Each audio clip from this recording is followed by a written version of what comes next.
Hi everyone, welcome back to my channel, or welcome to my channel if you're new here.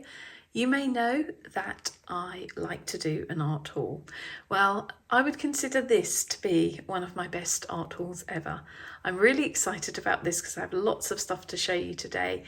This is just a tiny section of it. The rest is down there, over that way on the floor, waiting for me to bring it up onto the desk. I didn't have enough room for it all, so we're going to go through these bits first, and then I'm going to show you what else I have. So aside from a couple of gifted items, I've either bought these with my own money or with my Jackson's affiliate credit. So most of this stuff has been bought by me, just a couple of things that are gifted, and I'll tell you about those when we get to them. So I'm going to start with these. These are acrylic gouache paints. I have some Holbeins in here and some Turners. I like to work with both brands. I've used the Holbeins for longer, but yeah, recently tried the Turners and I really like them. I particularly like their colour palette. They have quite a lot of muted colours, which I really love. These are one of my favourite mediums to work with. The reason I love them is that they are quick drying, they're fantastic to layer with. I love the texture of them. So they have this lovely sort of velvety matte finish, which is really nice. So in that respect, they're like gouache. For those of you who don't know what acrylic gouache is, they are kind of a combination, as the name would suggest, between acrylic paint and gouache paint. They're like gouache in that they dry to a lovely matte finish, and they're like acrylic in the respect that you can't re-wet them once they're dry. So with normal traditional gouache, you can always re-wet and rework the colour, but because these dry to a water-resistant finish, it just means they're excellent for layering. So you can layer on top, you can paint light over dark, and you won't disturb any of the layers below. So you kind of have the best of both worlds with them, I feel. Anyway, I love them. I use them so much in my work. They're one of my favourite mediums to work with, if I didn't already say that. So I'm going to show you the colours I decided to get this time. So some of these are restocks. They're colours that I use a lot and I've run out of, and some of them are new colours for me to try. So one that I've had on my wish list on Jackson's for a while was Pastel Sand. They do a range of pastel paints, as you can see from the top there, of which I have a few. And so I had my eye on this one. It was out of stock for a long while, but looks like a really nice colour. By the way, I'm going to swatch all of these in a separate video for you. You'll see why I have to do a separate video when we go through everything I've bought. There's going to be so much that we can't swatch and we can't show you and swatch in the same video. So we're going to do that in a separate video. So you get two for the price of one. Okay, so this is the Pastel Orange. So another one from their pastel range. I thought they were just really pretty colours. A lot of these are going to be greens and blues, by the way. One that I bought a lot of is the greyish green. So these, or this should I say, is possibly my favourite colour of the moment. It was out of stock for quite a long time on Jackson's. So I had it on my wish list and I kept checking and checking, and my tube that I use a lot, I'm going to show you that in a moment, is so low, and I was really worried because I've been using it in a lot of my recent paintings. I was really worried I was going to run out. But fortunately it came back in stock just before my tube ran out. So I decided to get 3 of them because I'm using it so much and I don't want to risk running out again. So this is my original tube of greyish green gouache. Look at that. It almost squeezed every drop out. So I'm really glad that it came back in stock. Some other gorgeous greens we have here. I've actually just been buying up all of the greens that just caught my attention, that I really like the look of. So we have Cypress, which is, I would say, a very, by the look of it on here, it looks like a very bluish green, which I think I'm going to like a lot. We've got Permanent Green Deep, and then Deep Green. I don't know how different those are going to be. They look different on the little swatch on the tube, so hopefully they're different. find some more green, shall we? Just see what else we've got here. Okay, we have the Japanesque greyish green. You see, this is called greyish green, like this one, but this one's from their normal range and this one's from their Japanesque range. So they don't just do a normal range and a pastel range, they also do a Japanesque range. Now these ones are slightly textured. They have like a slight grittiness to them, which is kind of nice. I think they're meant to replicate traditional Japanese paint, if I'm not mistaken. But yeah, these two greyish greens look completely different. So we'll see when we swatch them how different they are. So I thought it was worth getting both of them. That one looks like a much more yellow green to me. So the Holbein greens I have here, I have ash green. This is also one of my favourite colours ever. I use a lot of ash green in my work. So that one is a restock. A new one to me is the grass green. So it looks like quite a bright one. And then we have the much more natural looking sap green and a deep green. The formulation of the Holbein and the Turner is slightly different. I find that the Holbein tends to be a little bit more opaque and the Turner a little bit more transparent. I would also say that generally speaking, the colour palette or the colour range rather within the Holbein paints is a little bit brighter, generally speaking, although they do some really good earth colours and they do some muted colours too. But I found a lot more muted colours within the Turner range. Okay, let's go on to the blues now. So quite a few different blues here. So we've got pale aqua. Thought it might be quite nice to have something a little bit lighter and brighter because I have a lot of darker blues. We have sky blue. Both of those are new to me. Now misty blue is another one of my favourite colours. This has been a favourite for absolutely years now, and my misty blue is getting a little bit low, so I thought I'd get another one. So this is a strange thing. I actually forgot that I'd ordered the Turner greyish blue and I ordered it again in a separate order, but if you can see they look slightly different. They've come in slightly different packages and the colour strip looks a bit different, so we'll see whether there's any difference between those. But that was a mistake. I didn't mean to order two of those, but it is a colour that I now use a lot, so it's not a problem really. Here we have a couple of pale blues. So we've got the Japanesque sky blue and the pastel lavender, so they look really pretty. And this is one that's much more of a traditional Natasha colour. It's night blue. Love the name, and hopefully I will love the colour. Looks like a really lovely deep blue, sort of like a midnight blue. So this one coming up, this was a bit of a mistake. I actually ordered this pale gold thinking that it was just a really nice sort of earthy yellow. I didn't realise that it's actually metallic. So I didn't mean to order a metallic, but I can assure you that I'm going to use it. I actually have some ideas for paintings where I want to add a little bit of metallic colour. I wasn't thinking of doing it with the acrylic gouache. I was going to use watercolour or acrylic paint, but you know what? Now I've got it, I'll use it. So I have an idea for what I can use it for. But yeah, this was a mistake and it was actually more expensive than the normal colours by quite a bit. I think by about £3. So I was a little bit surprised when that turned up and it was metallic, because I did just think it was going to be a lovely golden yellow. Okay, so this one is burnt sienna. This is a staple. I always have this in my palette. It's one of the colours that I use quite a lot. I'm a landscape and nature painter, so I tend to use quite a lot of burnt sienna. So mine's getting low, so I got another one. And lastly, I always try to buy a larger titanium white because I use a lot of white for mixing and I seem to get through it quite quickly. So it's more economical to buy the large size. So that's why I've got another one of those. I bought some more of these Liquitex acrylic markers. I've used these for a while now.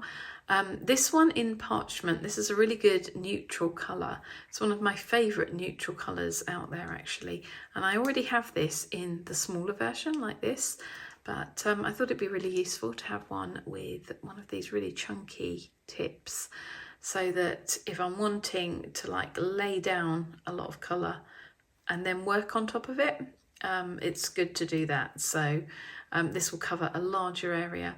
I like to use these with mixed media basically, so coloured pencils, neo colours, acrylic marker pens like Poscas, or what are the other ones? The Molotow markers, so they're good for combining with those. This one is the Hooker's Green Hue Permanent. That just looked like a really nice green, and I thought that would be good if I'm wanting to do green landscapes and wanting to fill in again a larger area of green to kind of work on top of. So that's why I've got that one. But mostly I have the smaller size of these. They have like a chisel tip. You can't see them because they're actually wrapped up, but I'll show you when I do the swatching video. Obviously we'll unwrap all of these. But yeah, they've got plastic on them, which is a bit annoying to be honest, but there you go. Unnecessary use of plastic there. This one is light blue violet. I just thought that was a really pretty colour. The other blue I've got here is the cobalt blue hue, so a couple of blues. Got a couple of browns, raw umber and burnt sienna, because yeah, I don't own many of these, and I just thought I would start to sort of expand my collection a bit. So these are going to be useful colours for me to have. And a couple of pinks. So I've got a fluorescent pink and a light pink. I'm probably going to use this one a lot more. The fluorescent one is a bit of a wild card. I just thought it would be useful to have. I'm going to see whether I use it. I've kind of bought fluorescents in the past and haven't really used them very much, but this did look like a particularly nice bright pink. So we will see about this one. But yeah, I'll swatch all of these in the following video and we'll have a look at these colours. The 3 gifted items are from Etcher. They got in touch with me and asked whether they could send me some of their paper.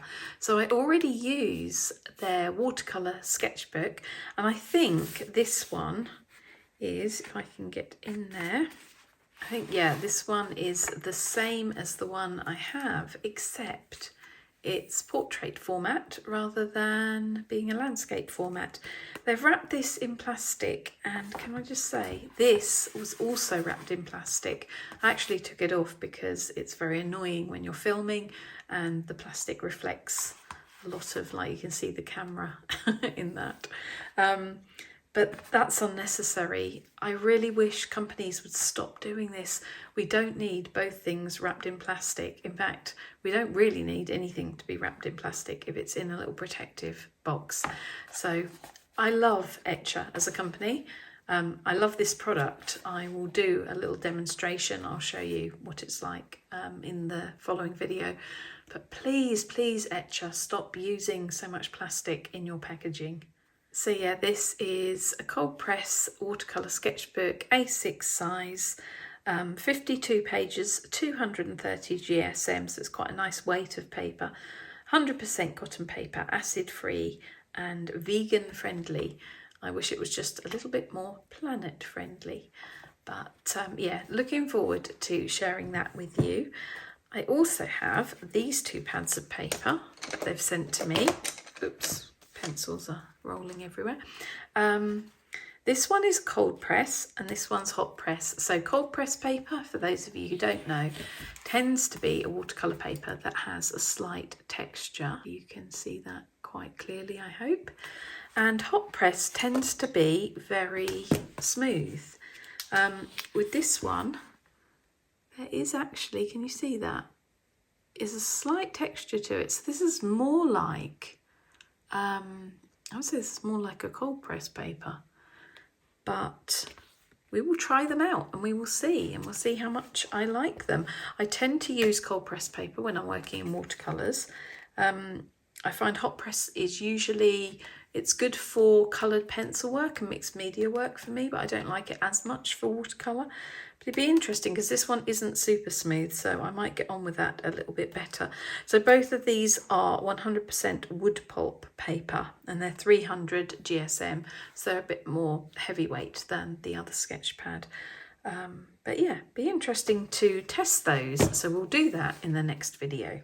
Over the past couple of months or so, I've been collecting up some new pencils again. I can't seem to help myself when it comes to coloured pencils. I'm constantly finding new colours that I don't have and that I really like the look of, or my subscribers on here will suggest different colours to me, or my patrons on Patreon will suggest different colours to me, and I just really want to try them out. I'm loving working with coloured pencils, so yeah, I've just added to my collection basically. So let's have a look at what we have here in no particular order. So I have the Holbein Artist Coloured Pencil, Evergreen. It's quite a nice, bright, vibrant looking green.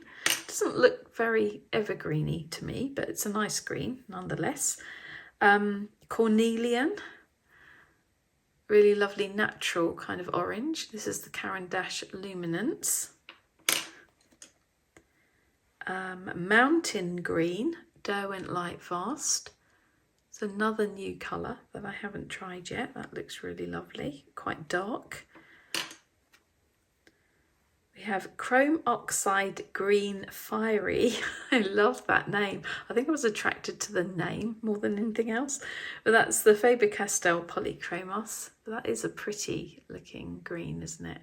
So slightly, I would say, erring on the blue side of green. The next one is Raw Sienna. That's Caran d'Ache Luminance. Nice earthy colour. I do like my earthy colours. And this one is Warm Earth 5%, I think that says. Caran d'Ache Luminance. Now somebody, I can't remember who it was, suggested this to me on YouTube. This is the Holbein Artist's Pencil Sax Blue. So there you go. Whoever it was, I bought it. So I look forward to trying that one as well. And this is another Faber-Castell Polychromos. This is Hooker's Green. So I'm just trying to collect up as many greens as I possibly can because I have fallen completely in love with green. And I love using all the different shades now, which if you go back even, I don't know, a year and a half on my videos, you'll hear me say that I don't use green very much and I tend to only like blue greens if I do use it. And now I love all greens. Apart from maybe a super bright lime green, but even then, in certain circumstances, it's quite nice. So I wouldn't even dismiss that one. Okay, this one is Lichen Green or Lichen Green. People pronounce it differently. So that's sort of like a brownish, more natural, earthy kind of green. This one is a pencil I've had before. This is one of my favourite colours. This is Silver Grey, Caran d'Ache Luminance. Really pretty, light, pale, grey blue. So if you want something very subtle, that's a good one to have. And this is Derwent Light Fast Dark Honey. It's another new colour for me. Sorry, I think that's out of focus if I hold it too close. So yeah, that's a nice earthy colour as well. I love the Derwent Light Fast pencils. Really enjoying adding to my collection of those because I'm enjoying using them a lot. Okay, this is a difficult one to pronounce. Oh gosh, I can't remember how to pronounce it. Chrysocolla? Chrysocolla? Whatever. It's a lovely blue. It's very, very bright and like, I would say, the colour of a turquoise sea in the summertime. So quite unlike the blues I would usually use, but it's nice to have brighter ones to mix in with those more moody blues. This one, Derwent Light Fast Taupe. This is another new colour. And Derwent Light Fast Mid Blue, again, another new colour. That one has got a very dirty end. So we have the Holbein Artist Coloured Pencil Triton Green. Is that how you say that? Another blue green by the look of it. And we have Polychromos, the Faber-Castell Polychromos Bluish Turquoise. Now I have a feeling that someone told me to try this one as well. So I'm sorry if I can't remember who it was, but I am paying attention and I am adding them to my list, and then I get them when I have the affiliate credit or the funds. Okay, this one, Light Ultramarine. I just thought this was a really pretty lighter blue. Sort of slightly violet, isn't it? Slightly violet blue. And dark orange, Derwent Light Fast. As we're going into autumn, getting some nice earthy oranges and browns to do some nice autumnal artwork. And finally, we have Derwent Light Fast Dark Cyan. So there we go, another gorgeous dark moody blue. So quite a lot of pencils to swatch there. Are you beginning to see why this art haul has to be split into 2 videos? So another thing I seem to have an obsession with is really nice brass pencil sharpeners. I have a couple, now I have a couple more. They're really nice and heavy, by the way, very weighty. They feel like really nice quality. So this one is a double hole sharpener. So you have for larger pencils that side and smaller pencils that side. So it's a double-sided. And this one is actually a lead pointer. Now I had to wait for ages for this to come back into stock, because when I'm working with coloured pencils, I don't always want to sharpen them, like they get blunt quite quickly, and I don't want to keep sharpening them properly because it wears the pencil down quite a lot. So with this, you just use, it has one larger hole there and one smaller one there. I think that might be for graphite pencils and that's for coloured pencils. I'm not sure whether I'm correct in saying that, but I think that's how it is. I haven't used it yet. Yeah, this just sharpens the point. It just makes a better point on your pencils again. Rather than having to sharpen them away, you just sharpen the point. So I don't know why I said it like that. I said it a bit weirdly. But so when that came back into stock, I pounced on it because it was out of stock for a couple of months or so. And I thought this would be a way of saving my pencils a little bit. So we'll see how well that works in the next video. I'll try both of these out. But yeah, they're really lovely, heavy, good quality sharpeners.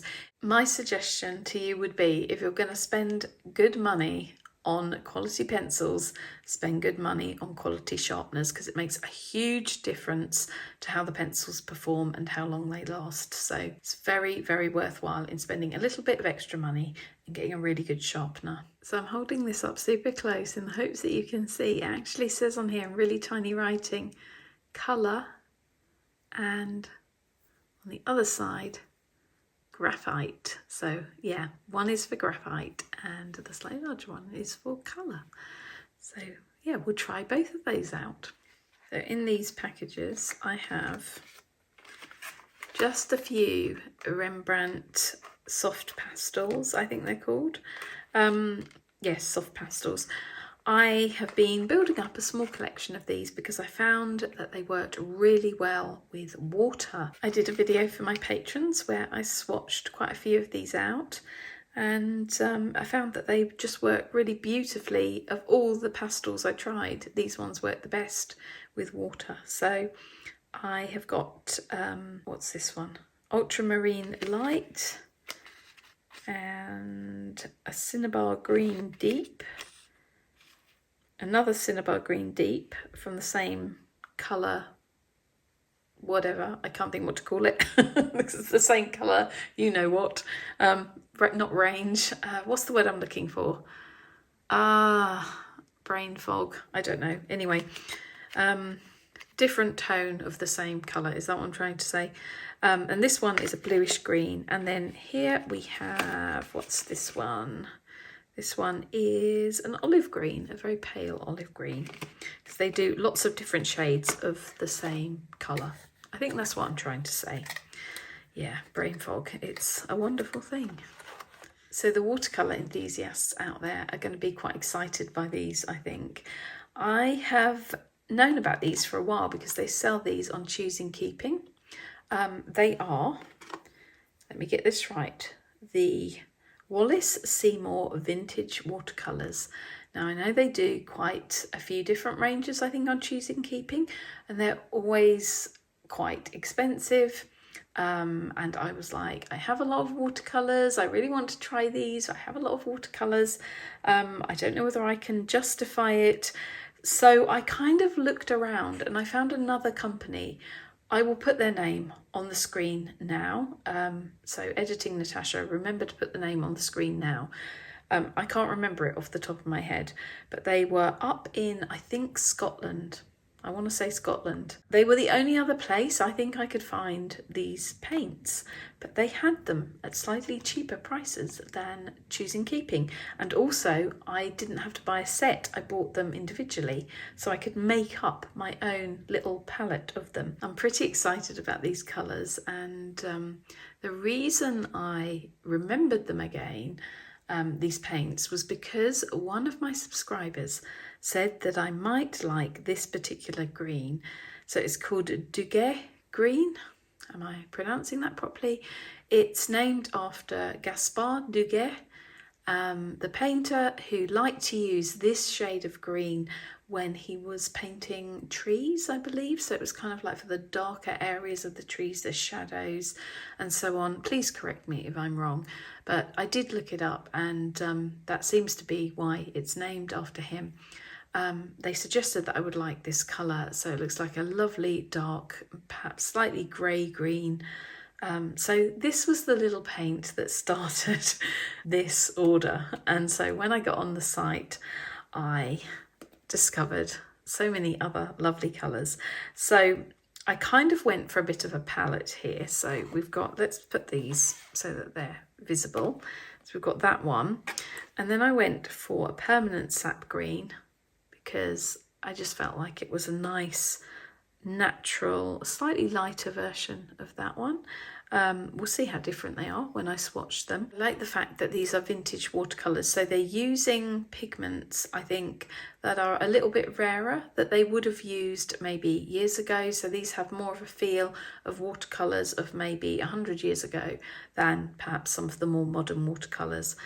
Wallace Seymour are a good British brand, and they're artists themselves, I believe, actually. So this one is Ingleton Green Earth. So this comes from North Yorkshire. So that's obviously mined, is that what you say? In North Yorkshire. This one is Blue John. This is pure mineral colour, and this is from the Blue John mine in Derbyshire. Dominic and I actually passed this mine when we went to the Peak District. We haven't been in it, but I do know where it is, and so I'm quite excited to have a paint made from that mineral. This one is Thuolite, so it's a really beautiful pale pink. So you see they're all very lovely harmonious colours so far. This one is Iron Plum, so this is a mix of, what does that say, Rudstone and Back Barrow Blue, so lovely deep colour. And this one is Torridon Sandstone. So these ones all go beautifully together. They're all more muted and natural. And then we have these two. So this one is called Dufay, after Raoul Dufay, the painter. I'm probably mispronouncing that as well. This gorgeous bright sort of turquoise green. And then we have Endanthrum Blue.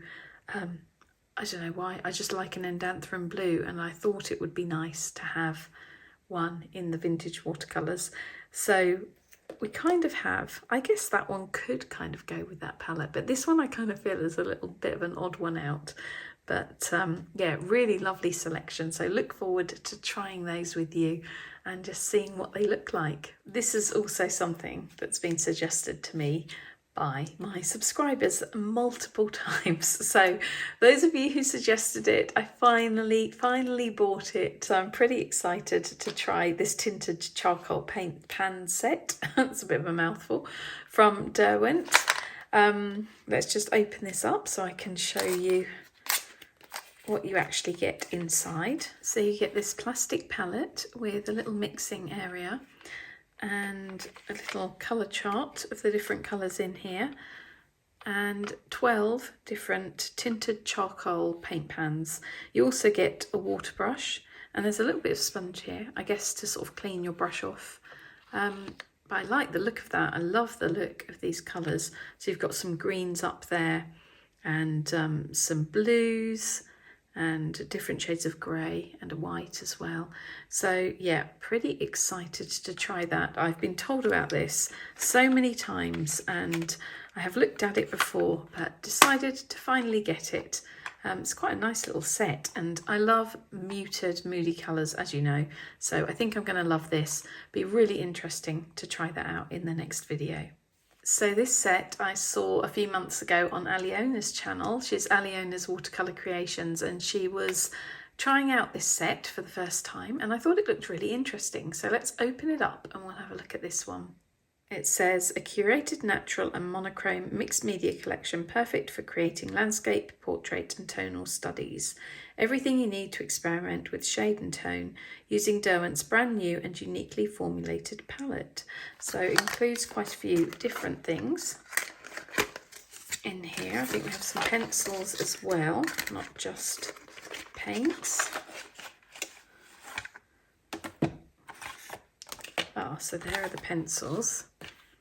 So let's have a look at those. So you get this dark pencil, you get a Derwent Drawing Terracotta, and you get the Derwent Graphic Pencil, a 3B. I'm wondering whether this one is sort of like a charcoal pencil. We will find out. I mean, I have seen Aliona experiment with them, but this was quite a while ago. So this is very similar. In fact, I think it's the same little palette as the other one. And so you get the colour chart, and you get a little mixing palette area up there as well. So you have Inktense pans. I have some of the Inktense blocks or Inktense sticks. I really like using those. They're very rich, very vibrant. They also have included some, do you say graphite tint or graphite tint? It's got tinted charcoal again, and we've got some pastel shades as well. Pastel shade Storm Grey, that sounds really nice. So quite a mixture in there, and again you have the water brush and the sponge. So you have that with the pencils, and yeah, that's quite a nice complete little set, isn't it? Great gift idea, this one. So yeah, really looking forward to trying all of these out. So one thing I was really surprised about when I was on Jackson's the other week, I was looking at something with Dominic. I can't remember what it was now, but we suddenly discovered the clearance section, and in the clearance section were quite a few decorating items. So I didn't really know that Jackson's did decorating stuff as well. They seem to do, I mean, as in like house decoration. So this is really random, but I bought a couple of these because they were really quite cheap, and we always need decorating brushes because we're renovating. So we have a couple of 1-inch decorating brushes. I bet you weren't expecting that, were you? And we have another one here, which is a slightly smaller one, 3/4 of an inch brush. So 3 decorating brushes, and I actually have some paint to paint some furniture with as well, because they had these. Look at that label, isn't it gorgeous? I love the design of this. So this is basically a water-based paint. It says its colours characteristics are matte and creamy, and the colour palette is inspired by the American frontier. So yeah, just a really nice furniture paint that won't smell, because I'm really sensitive to paint that smells. So I always try to use water-based paints. This one, look at this colour. This colour is gorgeous. It's like this really lovely calming sage green kind of colour. Anyway, these were on a really good offer. So I got 3 of them because I thought they're very small tubs and I might need quite a bit. So I decided to get 3 greens. There are a couple of things that I think I'm going to try and paint with this. But I also got this cream, sort of beigey cream colour, because I thought not only is it a nice colour on its own, but if this turned out to be a little bit too dark, I could mix it with some of this. So that was the idea behind that. So I have 4 tubs of paint to paint some furniture with, and I have my decorators brushes. So it's a really random thing to buy from Jackson's, but yeah, I was quite surprised to see that, really pleased to see that. So I also wanted to stock up on some brushes. I have got, this is the Jackson's own brand brush. It's their quill brush and it's size 10-0. Has a really nice point, holds quite a lot of water or pigment. So yeah, great for watercolour, and I probably would just keep these ones for just watercolour, but they're really nice brushes. So I got another one of those. I do have a couple of these, and these are my old favourites. Oh, hold on, we have another Jackson's brush in here. This is their Icon. This is a size 2. So just a nice basic watercolour brush. Haven't tried these ones before, so just got one to give it a go. But here we have 1, 2, 3, I think 3, yeah, 3 size 30. These are the brushes I use most often, and people are always asking me what brushes I recommend, and I always say these ones because I've used them for years. So they're the ProArt ProLean Series 101 round brushes, and for details I use pretty much these exclusively. I use the 30, so I don't know whether you can see, that's a really nice fine point. And I also have, so I've got 3 of those, and I have 3 40s, which are even smaller, really delicate little brush. So yeah, I stocked up on those because they're a brush that I never want to run out of, and I was getting a little bit low. And I'm always terrified they're going to stop producing these, because I honestly don't know what I would do for detail brushes if I didn't use these.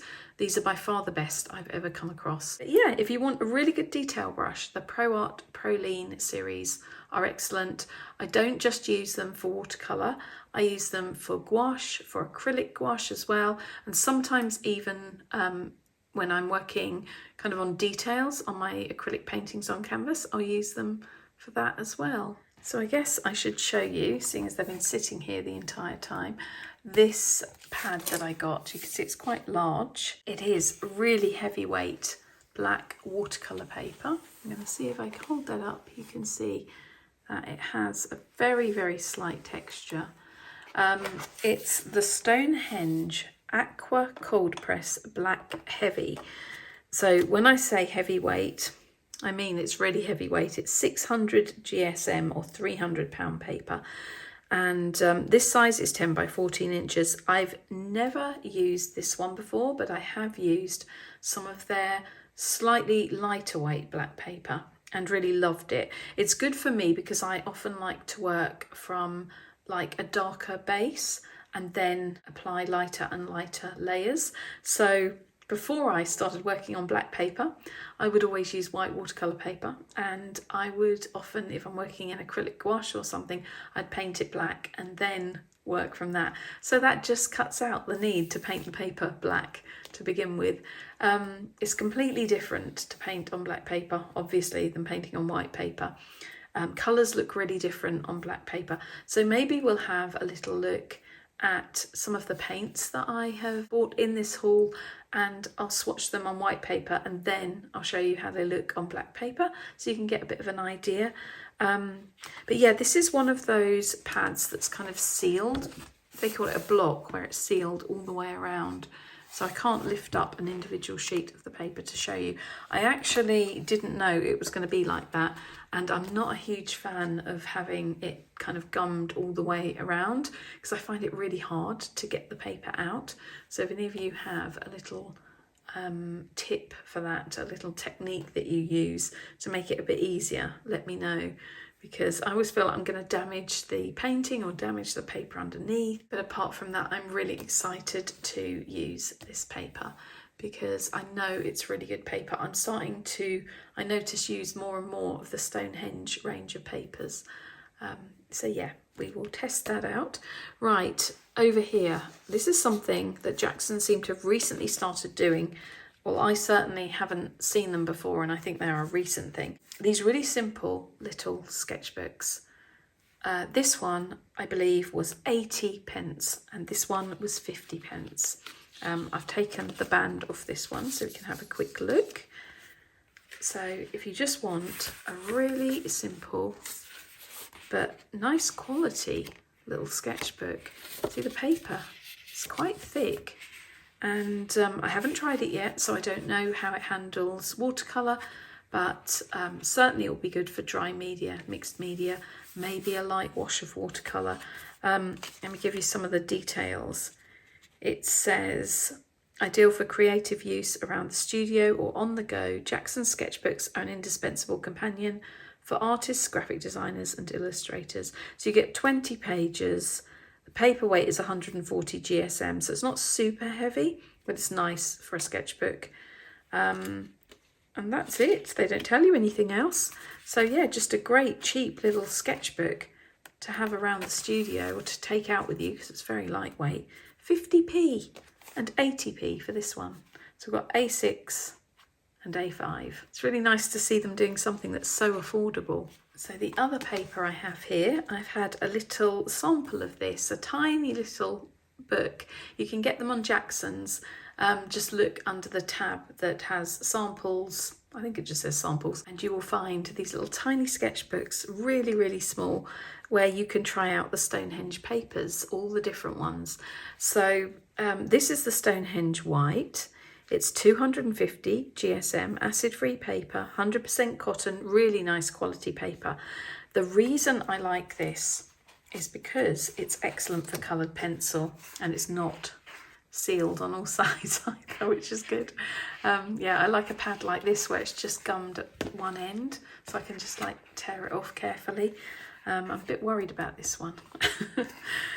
Yeah, so this paper is quite nice and thick, and as you can see, it just has the slightest hint of texture, but it's pretty smooth. I would say it's like a hot press watercolour paper. And yeah, really nice for coloured pencils and mixed media. What in particular drew me to this pad was that it's the square format, which I thought was quite unusual because most pads are rectangular, and I love working in a square format, and I really like working on this particular size of paper. So 8 by 8 inches is a really nice size to work on, and it's actually quite easy for people to find frames this size as well now. So we have some more pencils here, and the reason I've kept these ones separate is because these are a collection in their own right. So these are the Caran d'Ache Pablo pencils. So I only have a few of these in my coloured pencil collection, and I do really like them. They're the less expensive range of pencils from Caran d'Ache, but they're still really good quality, and I know a lot of people really like them. Anyway, one day I was browsing on Jackson's and I saw that they were selling a collection of 15 called the Bonnie Snowden Core Collection. Bonnie Snowden is apparently an animal artist, so she does animal portraits. So it's not exactly what I do because I'm more of a landscape painter. I do the occasional animal, but not that often. But there was just something about this colour palette that really appealed to me.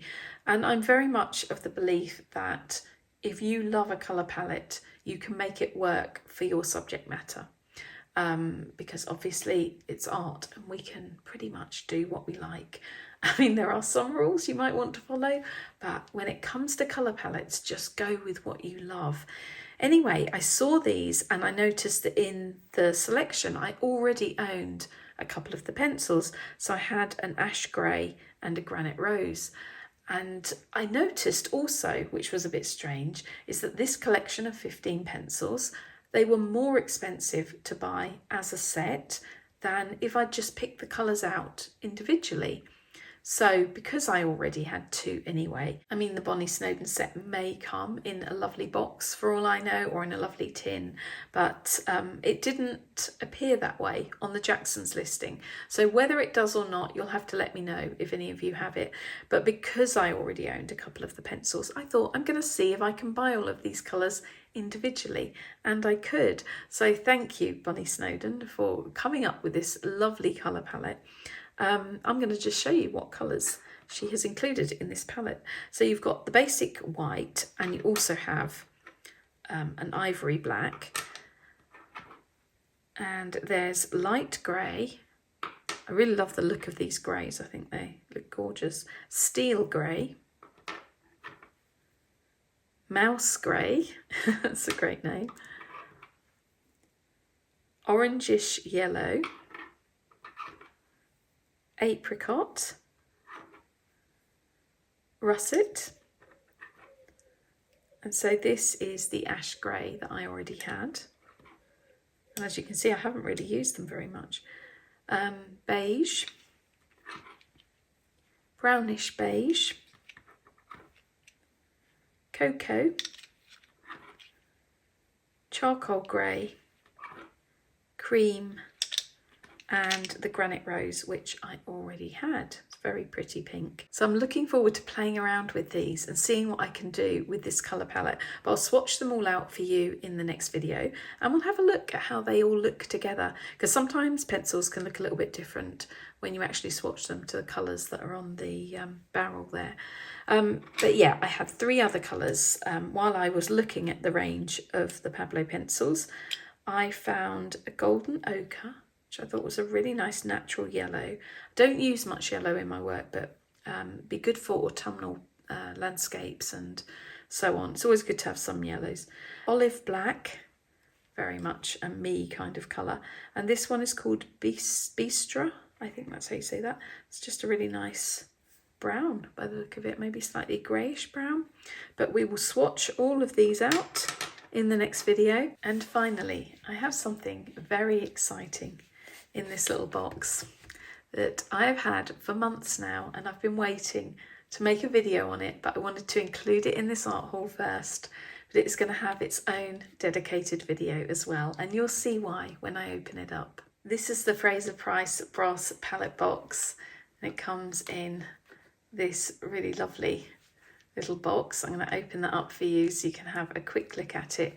But basically I'm going to be making a video all about this because I'm going to be filling it with a special selection of watercolour paints. So this came about because Dominic said to me, instead of just spending your affiliate credit here and there, because I tend to spend it in little bits, I'll get like, I don't know, £30 worth, £40 worth of affiliate credit, and then I'll buy up a few paints or a few pencils and bits and pieces. He said, why don't you save it up and buy something that you wouldn't normally buy for yourself, something really special? So that's what I did. I've actually had this for a few months, but I've kept it in the box and I haven't used it yet. And I haven't really looked at it other than very, very briefly when it arrived, just to check that it was okay. But I wanted to save it to make a video especially dedicated to it, because I'm going to be putting together a palette of paints, a mixing palette, in this little box. So I thought it'd be interesting as part of my watercolour series to cover all of that and my thinking behind the colours I'm choosing and stuff like that. But yeah, it's absolutely beautiful. It really is a work of art. It's something very special. And I am really looking forward to finally using it and getting it filled with my watercolour paints. And yeah, I'm hoping that it's going to be quite a nice little box to not only use in the studio, but perhaps also to take out with me as well.